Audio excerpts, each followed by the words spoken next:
No sertão de Canindé, a Guerra da Japuara marcou um capítulo intenso dos conflitos no campo no estado do Ceará na década de 1970. Entre a resistência e a luta por sobrevivência, essa batalha revela a força dos camponeses e denuncia a situação de opressão que viveram naquele período. Guerra da Japuara. Terra, luta e resistência germinam histórias de homens e mulheres que, mesmo diante das adversidades, se levantaram para lutar por seus direitos.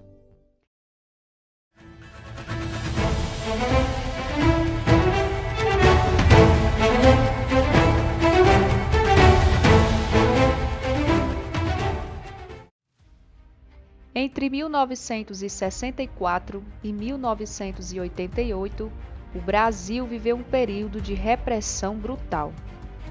A ditadura civil-militar silenciava qualquer voz dissidente, tanto nas cidades quanto no campo. Mas foi nas vastas extensões de terra do interior que a luta se intensificou. Camponeses e pequenos agricultores enfrentaram a opressão não só do Estado, mas também dos poderosos latifundiários que por gerações controlaram a terra e a vida daqueles que nela trabalhavam.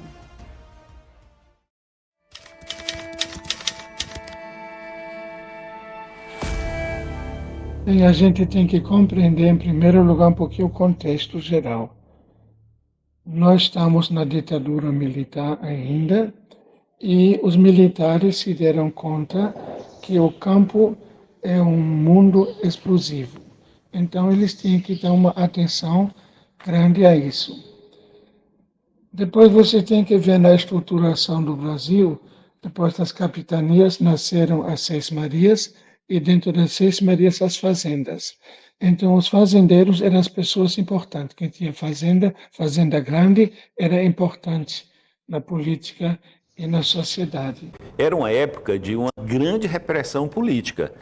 Era na época do Médici, né? Que foi, para mim, se a gente pegar o período da ditadura, provavelmente foi um dos períodos mais fortes, né? Em termos de repressão política.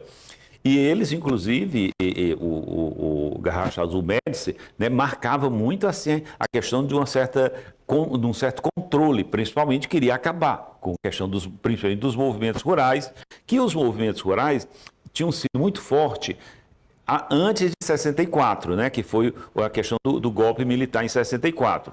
As reuniões sindicais se davam às escondidas, né, embaixo de árvore, né?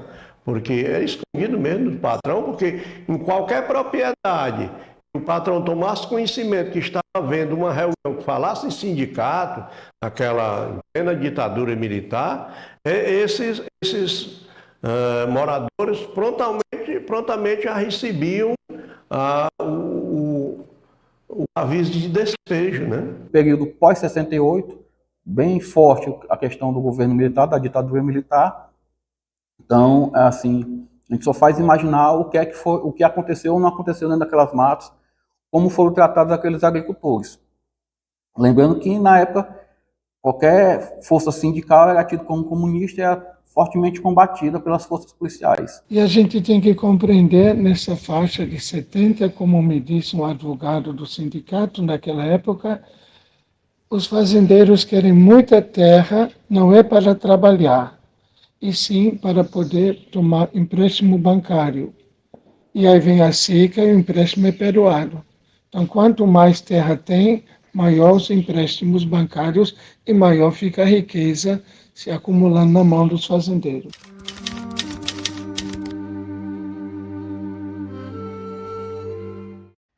A fazenda Japuara inicialmente era de propriedade do senhor Anastácio Braga Barroso e administrada pelo seu sócio, senhor Firmino da Silva Amorim, a quem Braga Barroso havia prometido a prioridade numa possível compra da fazenda. Quando Braga Barroso faleceu, Amorim procurou a filha dele, Hebe Braga Barroso, e expressou sua intenção de comprar a fazenda. Ele pagou a primeira parcela, garantindo o início da transação.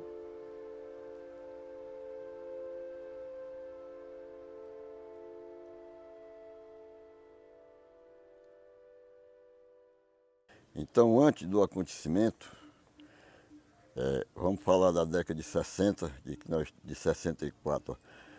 Todos nós morávamos aqui, na época o proprietário era Braga Barroso, certo? Braga Barroso de Fortaleza. Então nós morávamos todos aqui trabalhando na agricultura, plantava onde queria, fazia a casa onde gostava de fazer, né? E apenas só tinha uma cobrança de uma renda de 30%. Isso durante a década de 60.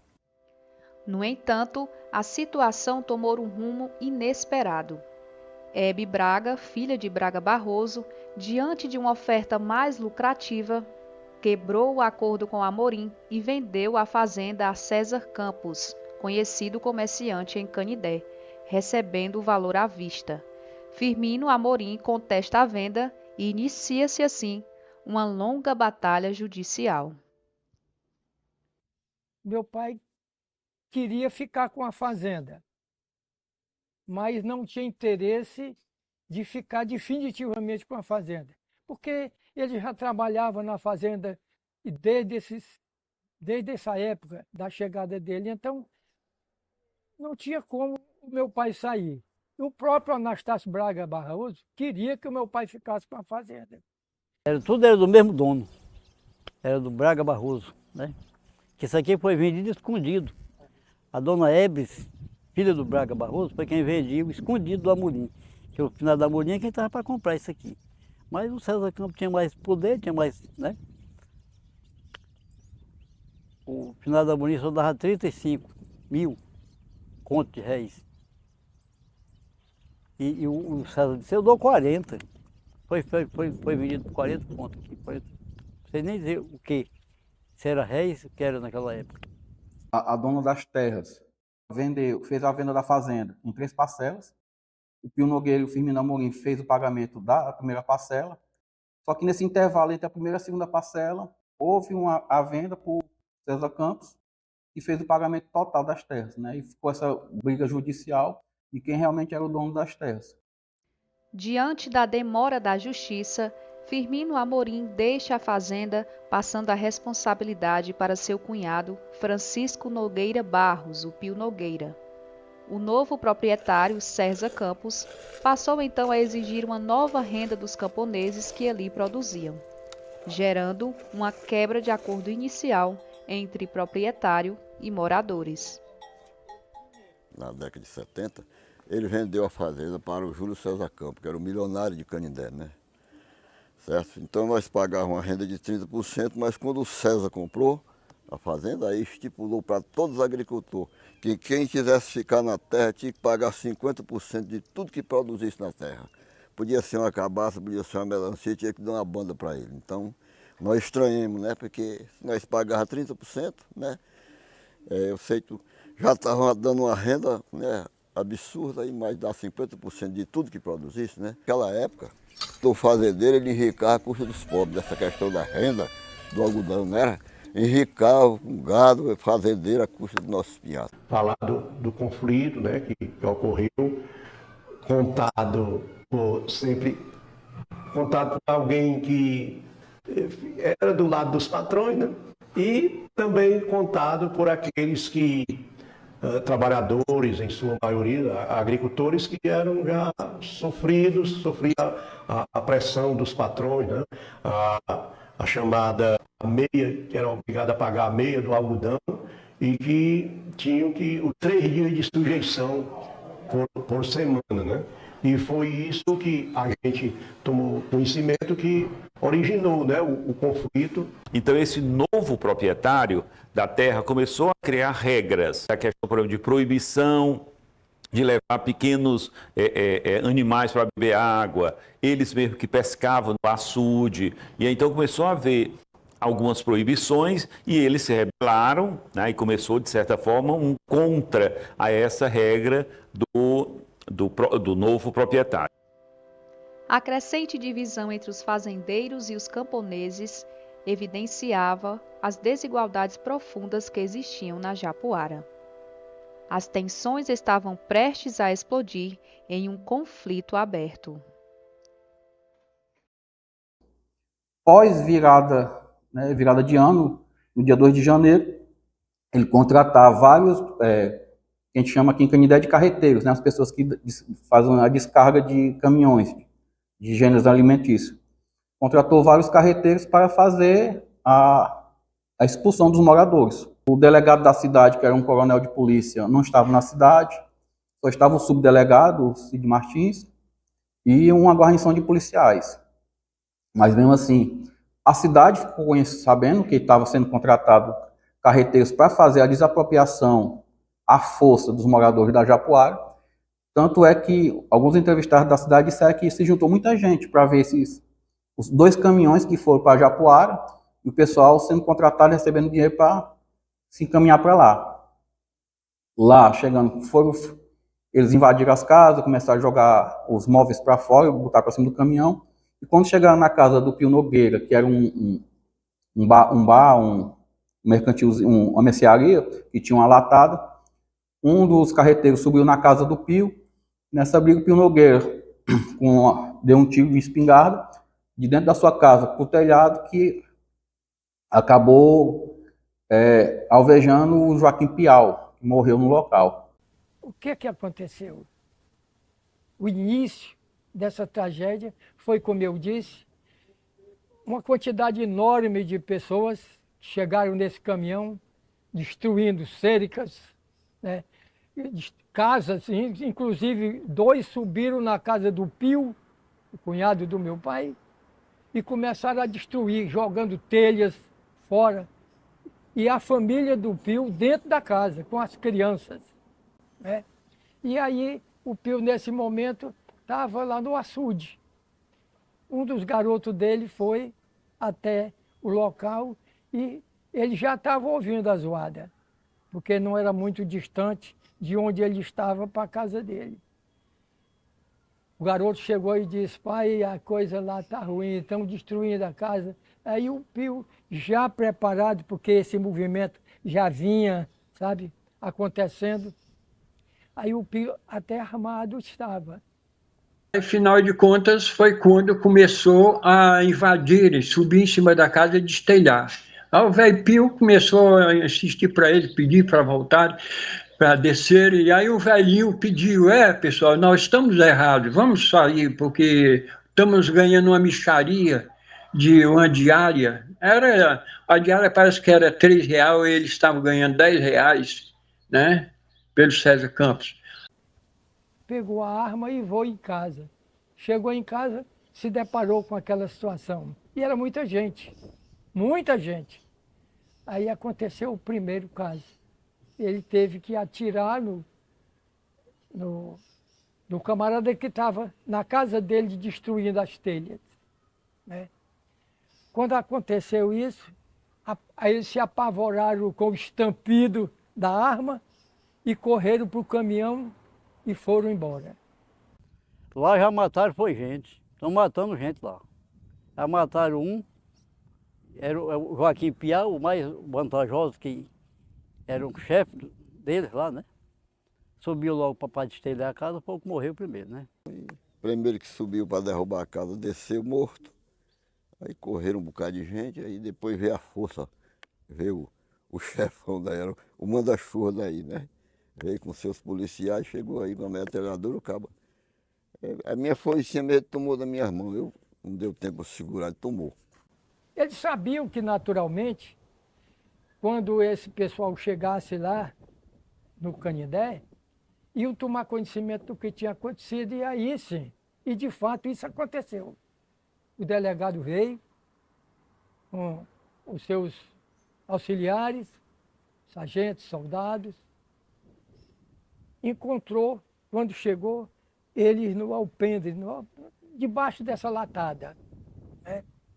E o delegado chega e disse: cadê o Pio, aquele covarde, já fugiu?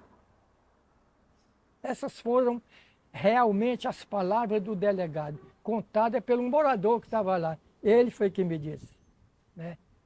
Que ele chegou, ninguém falou. Todo mundo ficou calado.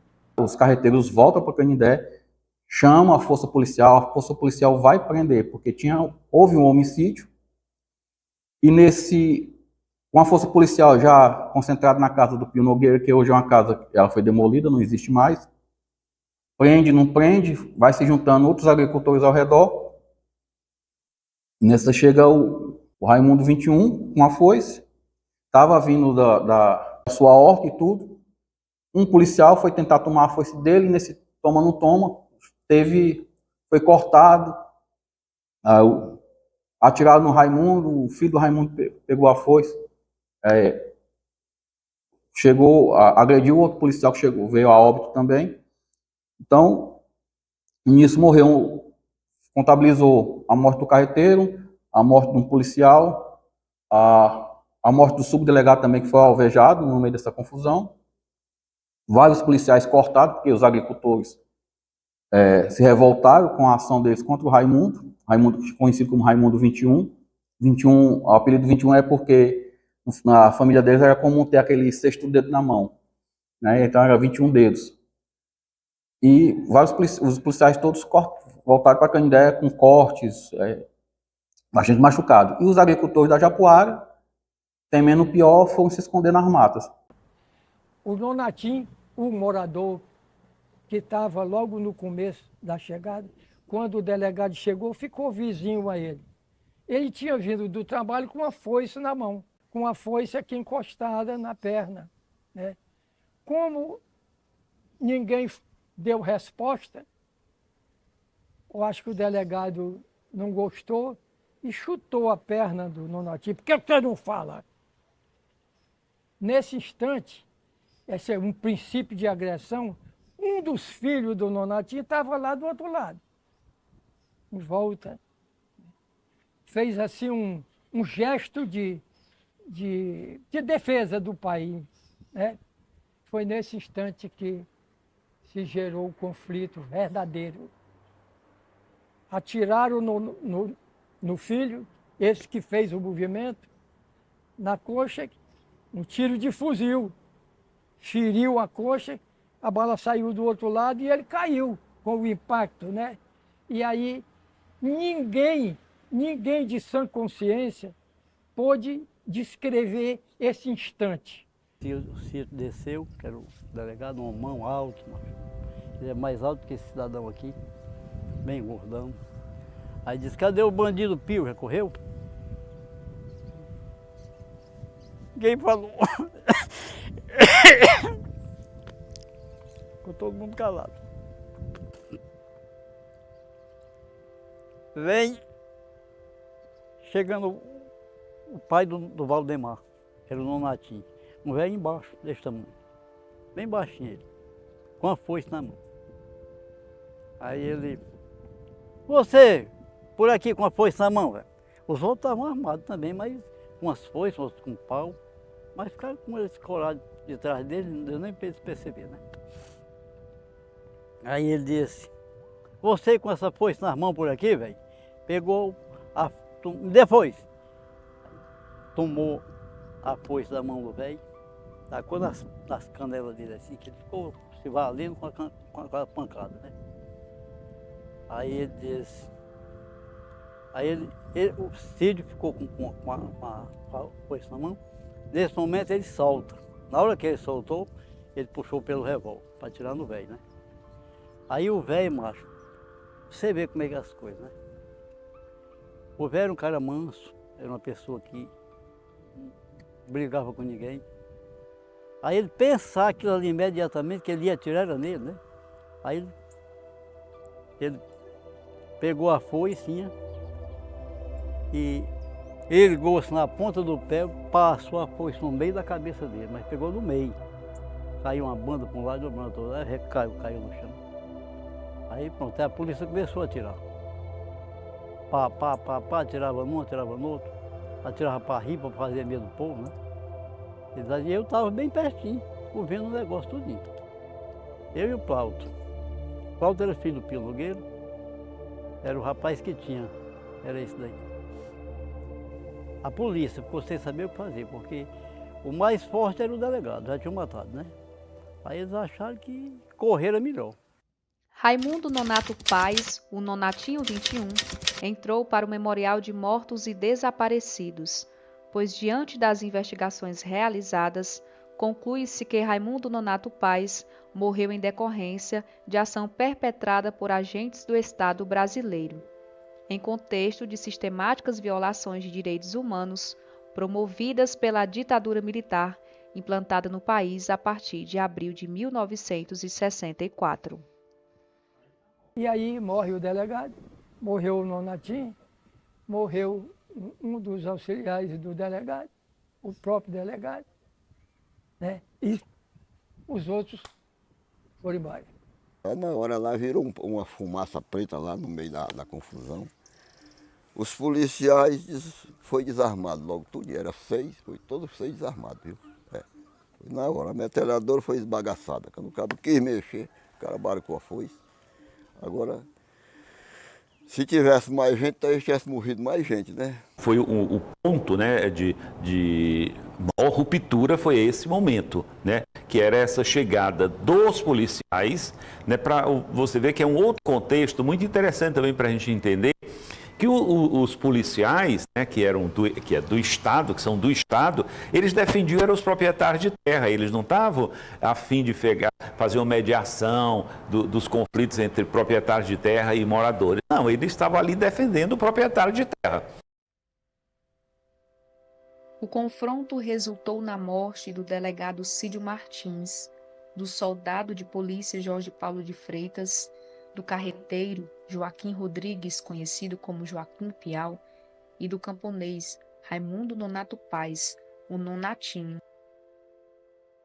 Aí inicia-se uma nova etapa do episódio. Com esse absurdo, o Pio estava na sala a pedido dos moradores. Ele não tinha fugido, não, ele estava na sala. Ele não participou do movimento. Tudo serenou quando eles foram embora, os que sobraram. O Pio chegou e disse, olha, pessoal, a coisa agora vai mudar. Agora vai ser muito diferente. Aqui já são 4 mortos, né? Agora nós vamos ter que sair daqui, porque com certeza virão batalhões aí de policiais para tomar pé da situação, como aconteceu de fato. Eles já tinham saído quando chegaram muitos policiais na fazenda, né? Procurando naturalmente o Pio e aqueles que se envolveram no episódio. Como eles já tinham ido embora, a polícia ficou vasculhando todas as casas dos moradores da Japuara e dos moradores das fazendas vizinhas, à procura deles, dos moradores. Após esse sangrento confronto, o grupo, liderado por Francisco Nogueira Barros, conhecido como Pio Nogueira, e seu filho Francisco Goulart de Souza Barros, junto com Joaquim Abreu Alfredo Ramos Fernandes, conhecido como Alfredo 21, também com Antônio Soares Mariano, conhecido como Antônio Mundoca, e Luiz Mariano da Silva, conhecido como Luiz Mundoca, fugiram para a mata. Quando foi 3h30 mais ou menos, aí chegou o aviso que Frei Lucas veio para cá, o compadre Antônio Monteiro, o compadre Maroneca, saiu todo mundo de casa, porque o que veio de lá para cá é para arrombar tudo, é para matar, é para quebrar a porta, é para fazer tudo. Morava lá embaixo de lá, andemos a noite todinha para poder chegar na casa do meu pai, né? Sei que por volta de 12 horas nós já estávamos lá com a família, cortamos umas 2 léguas dentro das matas, e aí a polícia. Agora, só que quando eu saí da minha barraca lá, pouco tempo os cabos chegaram, meteram bala para cima, quebraram o poste, mataram o cabo, quebraram o poste, fizeram tudo, bagaçaram tudo. Quer dizer, se nós estivéssemos lá, eles tinham lascado nós em banda, né? E eu vinha com 600 mesmo. Eles andaram na faixa, que eu me lembro, coisa de 20 quilômetros, dentro do Mata Dentro, parando na Serra Terezinha, e lá eles conseguiram que um amigo deles entrasse em contato com a FETRA-S, de lá enviar seu advogado. Essa fuga foi uma tentativa desesperada de evitar um confronto ainda mais devastador. A partir desse momento, Uma intensa caçada começou na região, exacerbando ainda mais a tensão entre todos os envolvidos e aumentando os maus tratos aos moradores que permaneceram na área. Foi horrível, a gente sofreu demais. Sempre fome, sede, muita sede,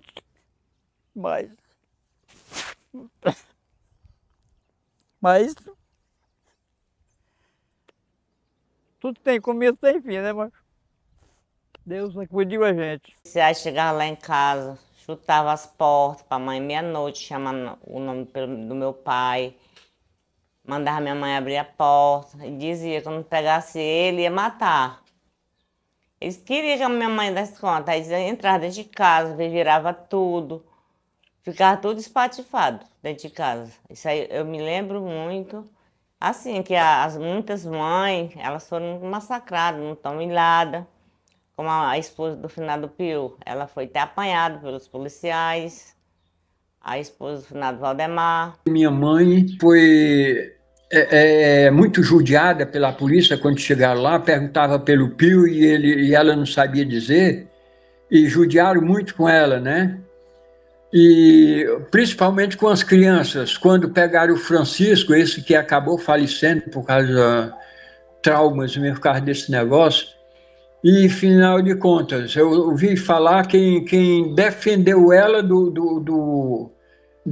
desses traumas todos, dessa perseguição, foi o padre Frei Lucas, chegou e falou no sério com eles e deu um pouco de espaço mais para ela, que dizem que ela recebeu pancada de fuzil na cabeça, né, e opressão. A Valdete mesmo, ela mora aqui, que ela mesmo, criança, levou, ainda hoje tem os catombos na cabeça, das fuziladas que leva, coice de fuzil que bateram na cabeça dela, sabe?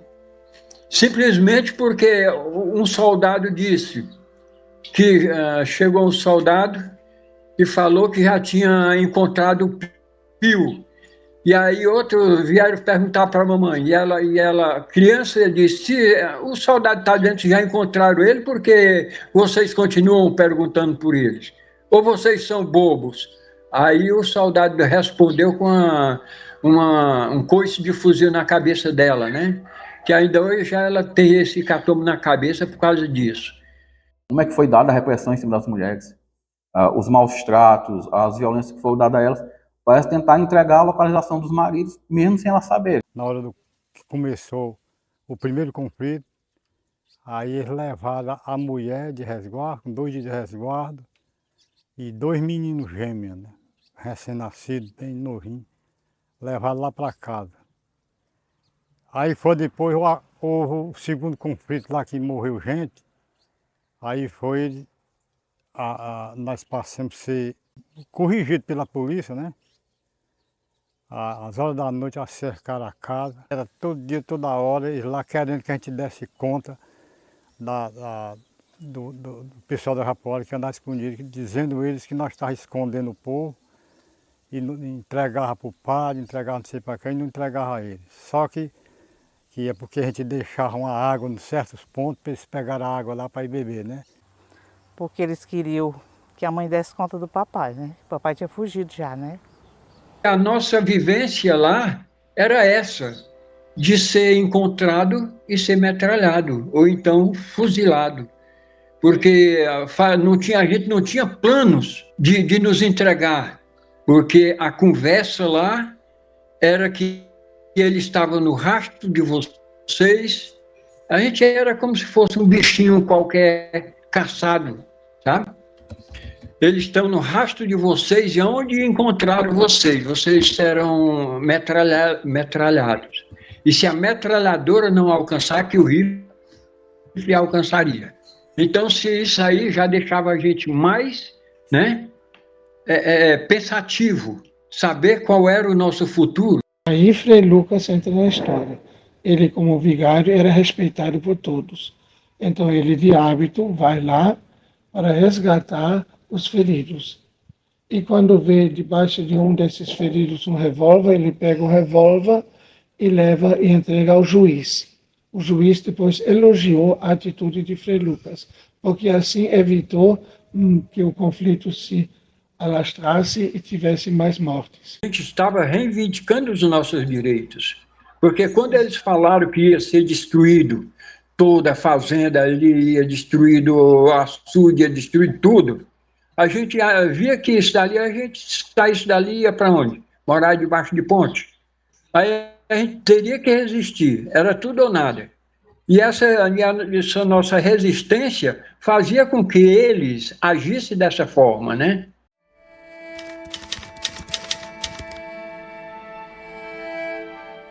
Na segunda noite, eles já com fome e com sede, na mata, né? Foram na casa desse morador, cautelosamente, pedir água e comida. E aí, o Félix, que era o morador, soube onde eles estavam. Manda meu irmão, manda o filho conversar com meu irmão. Contou que sabia onde eles estavam. Bom, então, o meu irmão veio embora para Fortaleza, comunicou os advogados, que eram o doutor Lindolfo, advogado do sindicato, e o Ubirajara, nosso advogado, participou, e eles foram buscar esses homens, não pela via comum, mas pelo Quixadá, para evitar encontros casuais, né? E aí trouxeram esses homens na madrugada. O advogado se encontrou com eles e negociou que eles se entregassem. Só que eles não iriam se entregar em Canindé, temendo o pior. Eles deram uma volta pela, que é chamada Rota do Algodão, volta por Quixadá, e foram se entregar em Fortaleza. Foram tratados como presos políticos, né, que não foram para nenhuma delegacia ou nenhum presídio. Eles ficaram detidos dentro do Corpo de Bombeiros.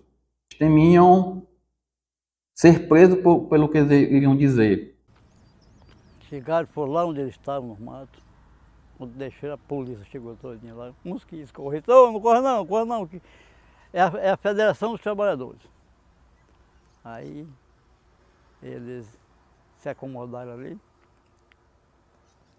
Aí ele disse, seu Pio, nós não vamos levar vocês nem por aqui, porque pode eles observar que nós vamos levando vocês, aí a outra polícia até, e mover ação contra nós. Aí nós não queremos que aconteça mais nada não. Aí nós vamos pelo Quixadá. Pelo Quixadá, aí pega aquela outra linha, né, para Fortaleza, eles foram para lá. Chegaram lá, e o Pio dizendo, rapaz, esses homens vão levar nós para a cadeia. Será? Eles se conversando lá dentro, né? Aí quando chegou lá, foram guardados lá no quartel dos bombeiros. Lá veio o secretário de polícia conversar com eles depois, e o chefe do corpo de bombeiros, muita gente veio lá, acudir eles para conversar com eles. Sei, rapaz, que ficaram presos, ficaram lá. Pio e seus companheiros passaram 28 dias detidos no quartel dos bombeiros em Fortaleza. Graças a um habeas corpus impetrado pelo advogado Dr. Lindolfo e com o apoio da FETRAES, a Federação dos Trabalhadores Rurais, Agricultores e Agricultoras Familiares do Estado do Ceará, foram liberados e retornaram à fazenda, onde aguardaram o julgamento.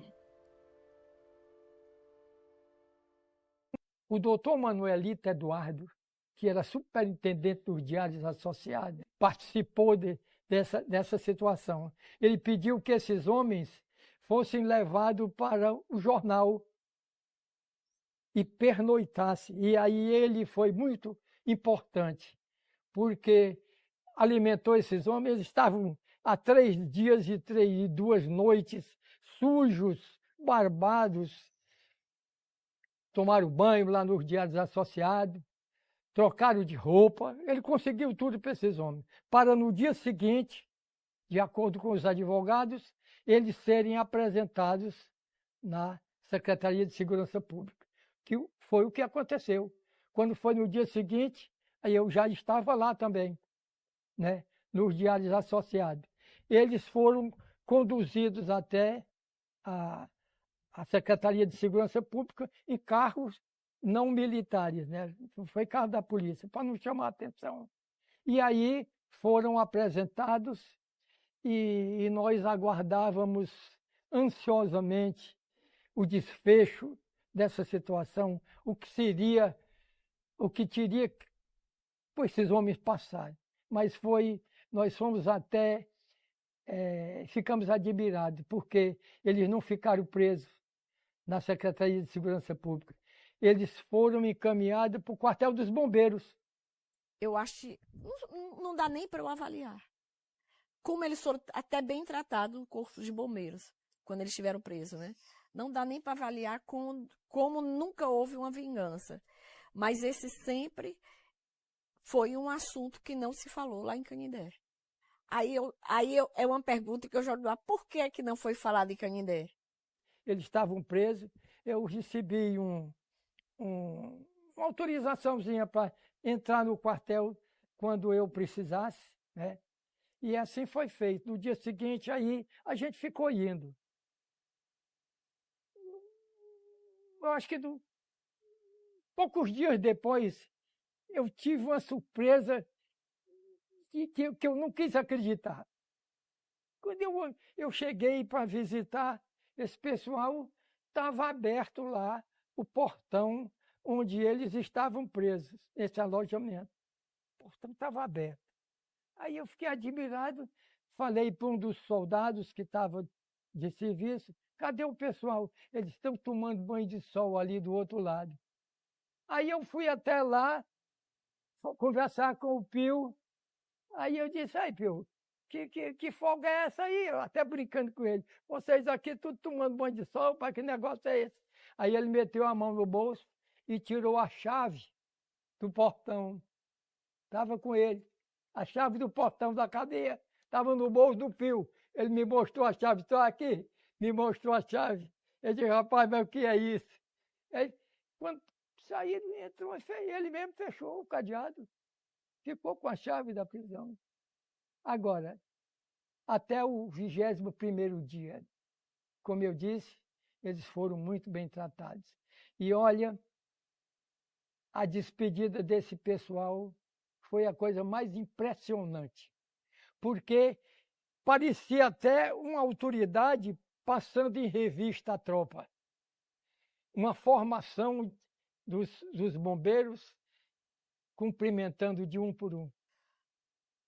O advogado, Dr. Lindolfo Cordeiro, ele foi assassinado. Era um advogado que lutava exatamente em favor daquelas pessoas de terras, as pessoas mais humildes, né? Ele foi assassinado. E quem se envolvesse naquele tempo em alguma coisa, o fim era o mesmo, né? Como foi o dele.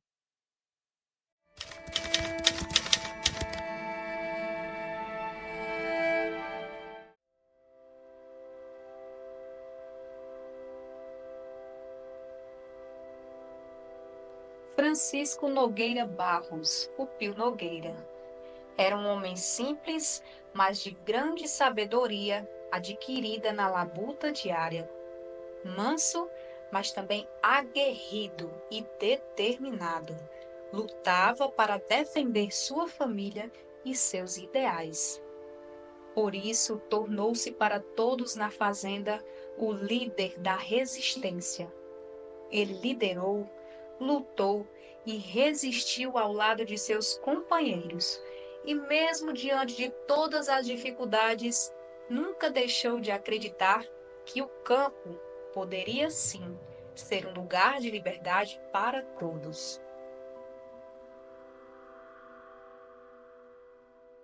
Sim, o velho Pio era um homem pacato, mas homem esperançoso, tinha esperança de vencer na vida.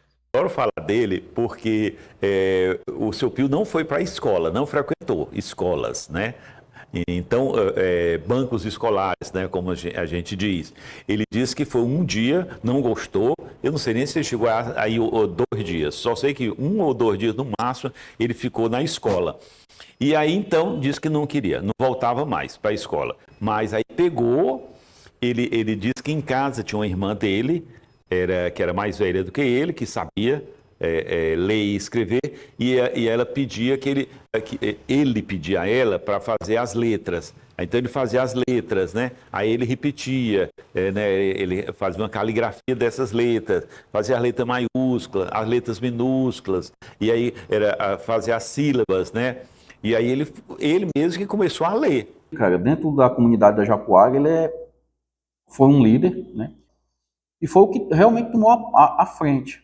Falando do seu Pio, o seu Pio era uma pessoa muito, mas muito boa, muito generosa. Aquela pessoa calma, que não dá nem para imaginar como alguém poderia agredir uma pessoa daquela. O seu Pio Nogueira, ele usava uma expressão que eu achava muito interessante. Ele dizia, mas aqui foi abandonada. Não foi um projeto do INCRA, eles abandonaram para que a gente morresse de fome. Então, o projeto daqui é igual uma telha emborcada junto a uma biqueira. A gente ficou perdemos o patrão, né? E depois perdemos as condições nossas, porque aí a gente não tinha condições de fazer empréstimo. Então foi muito interessante essa visão que o seu Pio tinha desse momento, assim, de um certo abandono que eles ficaram. Eu era esse tipo de homem, buscava talvez até onde tinha, mas não encontrava o apoio. É igualmente aquele que muito busca o saber, mas não tem acesso ao estudo, né? Pio era um homem bom, pacato, trabalhador, decente, muito amigo. Ave Maria.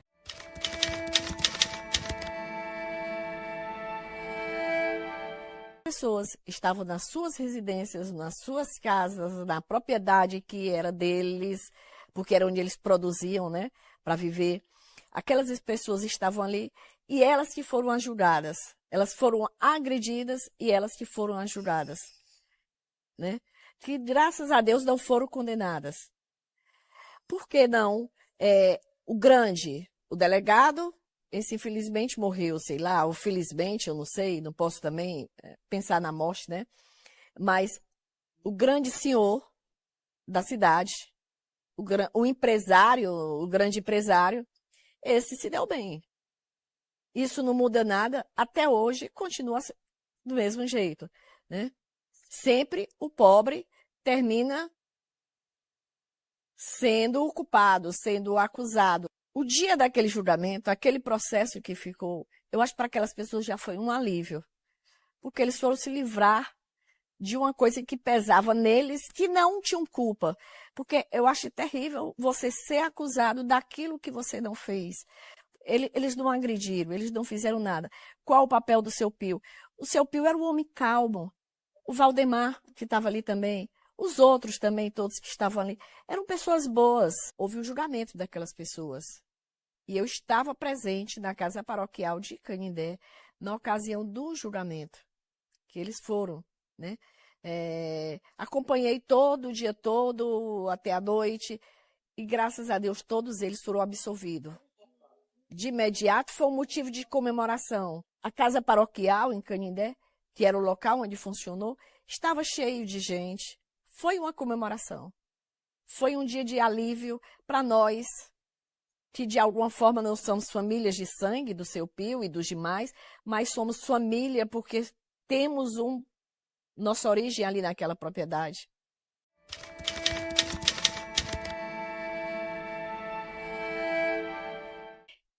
Terra foi dada, todos eles receberam a sua terra, mas não receberam o quê? Não receberam os meios de produção. Mas a reforma agrária não foi feita, apenas entregaram a terra, os trabalhadores, né? Só água no pote e a terra e pronto, né? Porque a reforma agrária ela tem uma coisa muito especial, que é tudo, né, que a gente precisa. É sala de aula, é assistência o posto de saúde, tem que ter lazer, tem que ter condição financeira para ele, para a reforma agrária, tem que ter uma tecnologia para acompanhar, para capacitar o povo. Isso não veio para nós, né? Porque eles queriam que nós morrêssemos de fome aqui, tá certo? Alguém sabe de que é o movimento sem terra? Aquelas pessoas que procuram terra para produzir? Muitas delas já assentadas hoje, mas que produzem, e produzem. Porque a gente tem no supermercado todos esses produtos orgânicos, todos são dos movimentos sem terra. Mas que valor tem saber da história do movimento sem terra? Quem são eles? Ninguém dá valor. Ninguém dá valor. Mas se contar a história do grande industrial, do grande empresário, aí todo mundo quer saber.